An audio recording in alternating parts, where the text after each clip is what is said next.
Hi everyone, it's Catherine, health coach with a specialty in Lyme disease. I think you probably know me by now. So I was having some thoughts lately about the measure of success of Lyme, and here's what happened that gave me this train of thought. I had been on a maintenance treatment for Lyme for the last year, actually, in April. And things were going so well and so, just fantastic that I started to live in the way that I used to live before being sick. Meaning, in my 20s, I used to burn the candle by both ends. Like, I used to just do 10,000 things and fear of missing out. And I would just be everywhere, wishing to clone myself and overextending myself, doing so much and accomplishing and doing, and being in the performance and everything, which is probably what weakened my system. And so that Lyme could, get a grip and find some home in me. And so anyway, so things were going really well, and I started to take on many projects at the same time, expanding my business, doing 2 websites, rebranding, conferences, talks, event. I drove by myself to Florida and then to Maine. I gave some more talks there, and then back home, and I had some more events here, coaching, and I focused so much on the things that I wanted to accomplish that I started to not prioritize my self-care so much. And sure enough, I experienced what felt like a flare-up, like a return of Lyme symptom, and I was just like, no, I didn't want to go back there. So thank God, with all the knowledge that I have, I was able to, take my maintenance treatment and just, up some supplements and some herbs and, diminish some, stop some, start other ones, like, because I just know by now what it is. And according to the different symptoms, I know what herb targets what, so I can, do it. And I did this just as a preventative measure in case it's Lyme, because as much as we don't have reliable tests to say that it's Lyme disease, we don't have tests to say that Lyme is gone from the body, right? It's a clinical evaluation of how do I feel and am I functional in my life, right? We don't really have a way yet to prove that Lyme is out of the body. So I was thinking, well, just in case there's some vestige there, I will take some stuff. And what I did also is prioritize the lifestyle habit that is the most important and that I've never prioritized before because I thought it was a loss of time: sleep. I think in 38 years, I had never really prioritized sleep, even though I know it's important and I know I feel better when I sleep better. What I did is I was really almost like militant, like military style sleep, at 8 o'clock, closing all screens, no more conversation, dimming the lights, going into a bath, and being in bed by 10. And, aiming to get 8.5 hours of sleep. And sure enough, when I did that, 2 nights, boom, in 3 days, I was resuscitated. And I'm like, wow, I feel great, right? But then I was tempted to start overextending myself again. And I'm like, no, I know better than this. And here's the thing, one of the gifts of Lyme disease, or any illness, but really Lyme disease, is to teach us a way to live in such a way that respects our body, that is a lot more humanly acceptable way of living. And the way I used to live in the past, burning the candle by both ends and measuring my worth, my self-worth, with the amount of things that I used to accomplish in a day, obviously that was dysfunctional. And by starting to do that again, I was heading straight back into illness. And I was like, no, I don't want to go back there at all. So, So this led me to think about the measure of success, right? Because I mean, in my story, when I was sick and I started on my active protocol, within 4 months I regained 80% of my normal, and within 8 months I was at 90% of my normal, and within a year I was at 95%. And then I've been on a maintenance treatment for a year, and I was thriving and taking the supplements very minimally, very minimal dose. And I thought for me that the measure of success was that, eventually I would stop taking any supplement. I would feel really good and no more, like this thing would be behind me. And this is what I hear a lot also in the Lyme communities, is that, people long to feel healed, and so that this thing is behind them. They don't even need to think about it anymore. And it's, done and over with. But the thing is, I mean, life is a journey. It's not over until it's over, obviously. And depending on what happens in your life at different moment, your resources are going to be outpouring sometimes and coming in sometimes. Like, it just depends on the events in your life and how you're managing your stress and how you sleep and the moon and whatever else, external circumstance. So we have to be able to adapt to all these things.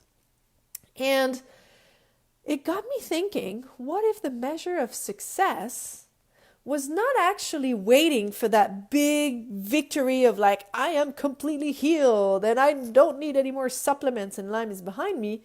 So going from that paradigm to the paradigm of, hey, every single day I have improvements in my life. Every single day I feel better, more ease in my body, less pain, more mental clarity. I have more energy, more endurance. I can spend more time with my favorite people, and I can go shopping. I can start living a normal life. And every day you expand on that. So what if that was the measure of success? Rather than say, oh, the day that I won't need supplements anymore will be the day that I have a big victory. Because, for me, what I'm thinking is that, okay, I know what to do to have, I know what to do in order to have success, like maintain the level of functionality that I have, right? And, hey, Stefan. It's nice to see you. But if that entails taking supplements or herbal plants for the rest of my life, who cares? I'm okay with that.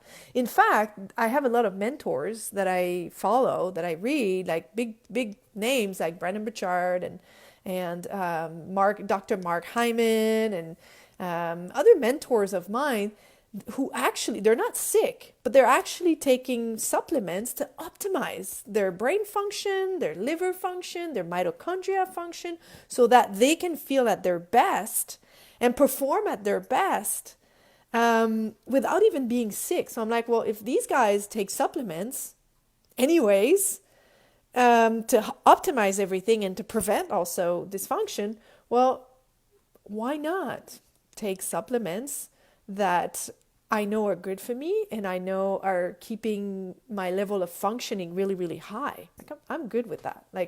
So that's kind of the perspective that I wanted to bring to you tonight, to revise how you measure success. And I'd be really curious, actually, if you want to comment on below this video, what is it that you measure your success with? In terms of Lyme disease, or what is it that you used to measure your success, and maybe now you're changing your thinking, but to just really start deepening your perspective on that. In fact, I was talking with one of my clients that I used to coach almost 2 years ago for Lyme disease, and this person was thriving and doing really, really well. And he stopped his treatment. He completely stopped everything, every supplement. And he started to, eat a little bit more sugar and go back to gluten and some dairy. And he started to have many projects and overextending himself. So he started to do what he used to do before being sick. And sure enough, he had a return of symptoms. And that is worrisome.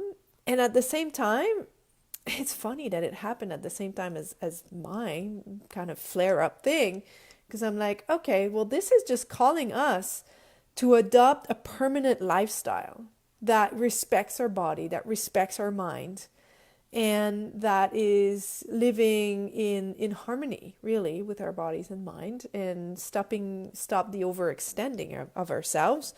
And it requires for us to learn a different way of being, a different way of thinking, which is what we do in coaching. Because honestly, coaching is so wonderful in that sense that it really helps you adopt different perspectives and change the beliefs. So the thoughts and beliefs that are creating your internal circumstances. So for example, if someone believes that a treatment is not going to work, well, sure enough, it's not going to work. You know what I mean? Or if someone believes that they're tired and that they go to bed expecting that the next day they're going to wake up tired, well, you can bet that they're going to wake up tired the next day, right? Because what we focus our attention on will expand. We offer that kind of vibration, and this is what will come back to us, right? So on the journey from Lyme disease, the lifestyle habits are really important. The protocol is really important, knowing which supplements, which plants, which, things to take. And this is what I teach you in my course, actually, which is very complete. There's over 10 hours of material and the protocol and the bonus material, the recipes, and there's a lot in there.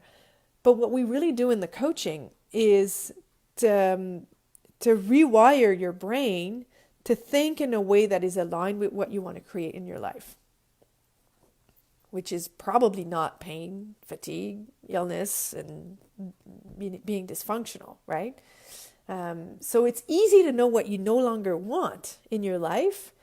And one of the gifts of the adversity in your life is showing you what you don't want. So by the principle of polarity, what you don't want, 180 degrees will guide you to what you do want, which is what you want to focus your attention on. Focusing on what you do want, creating that, being kind of obsessed with creating that result, which you do want. I always say there wouldn't be any shadow if there wasn't any light. If you take the analogy of a street light, where you see the shadow on the ground, well, 180 degrees, you'll find the light. So when you're experiencing these moments of shadow, of doubt, self-doubt, of discouragement, of low-level functioning, high emotional instability, pain, flare-ups, feeling awful, isolated, panic, whatever it is, I know that in the moment it's hard to focus on what you want, which is why it's important to liberate those emotions, to make room to look 180 degrees and say, this is what I want. This is what I'm focusing on bringing into my life. And there's ways to liberate those emotions. There's ways to express them that are healthy, that won't re-trigger your nervous system to recreate that in your present moment, because you don't want to recreate that because you're just creating a vicious circle. And there's also ways to be heard and seen and validated by your people around you while being mindful of not developing that mechanism as a currency for love and attention. And I'm saying that with a lot of compassion and no judgment, right? Because one of the patterns that I used to have was that when I was sick, this is when I was free. Because when I was sick, I would stop having all the pressure of the world on my shoulders, being an only child and with a high expectation of success. And so when I was sick, the pressure was released. So in my nervous system, I had registered that, when I'm sick, I'm free. So guess what I was creating to be free? Sickness, which sucks. But knowing the pattern, I can see it coming so that I don't go in there. So this is just my advice or suggestion to you, is to recognize when you're having that need to voice what's happening to tell the story like it is, just be mindful that in that vibration, you're recreating that. So you don't want to spend too much time there. But sometimes it's just important to vent, right? But not being mindful that you're not creating that in order to get love and attention, because that would be a negative reinforcer, right? So after you've made space, you've liberated some negative emotion, that's when you're like, okay, I've just stated what I no longer want in my life. What is it that I do want? Okay. And even if it's not something super tangible of saying, oh, I want this and, I want, I don't know, let's say something like, I want to have a car or a house just to make it tangible in the material world. You have to know and state how you want to feel. Because we're vibrational beings, the feeling is what brings the vibration. So even if you're not feeling happy or free or at ease or joyful, just by stating that you want to feel like that, you will start to align a little bit your vibration with how you want to feel. And little by little, you'll create that. But you have to stay focused on what you want, how you want to feel. So, I know this is kind of a long Facebook Live and I'm kind of going all over the place, but I really want to invite you to review how you measure your success with Lyme disease or with anything. That your success might not be by the day that you'll be done with the supplements and no longer taking anything and everything will be back as normal and stuff, but rather by building on these small victories day by day by day. Because I see some people who have done, let's say, a protocol, a treatment, and it was working during the time they were doing it. And even some of my clients in the past, when they were getting the coaching and we were rewiring their nervous system on thinking in a way that was aligned with how they want to feel, they were seeing a lot of tangible results. And then for, different reasons, when they stopped, and I'm not saying that someone should be kind of addicted to coaching. That's not what I'm saying, but it has to stay a habit of thinking. And then they stop the treatment, and then maybe they've experienced a flare-up or a return of symptom, and then they say, well, it didn't work. I invested for nothing. It's like, no, it's not that it didn't work. It was working, and this is a day-to-day, moment-to-moment journey of maintaining ourselves. So we need to be perseverant and just adopt that as a way of being, of living. It's like brushing our teeth every day. We don't say like, I have brushed my teeth and this is the last time we brush our teeth, right? No. Or being like, wanting big muscles and say, I've been to the gym.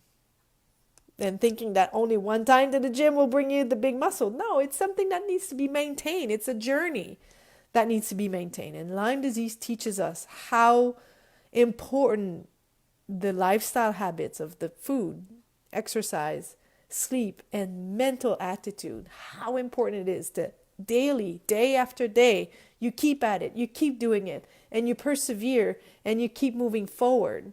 And that's your measure of success.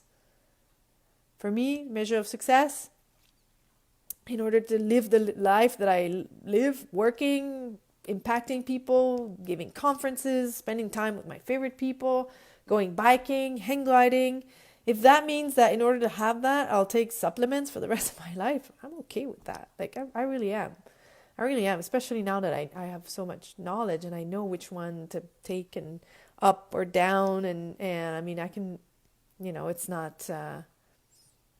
It's no big deal. So, and that's what I help people do also, is to know what to take when, so they can develop this intuition also. This is really intuitive.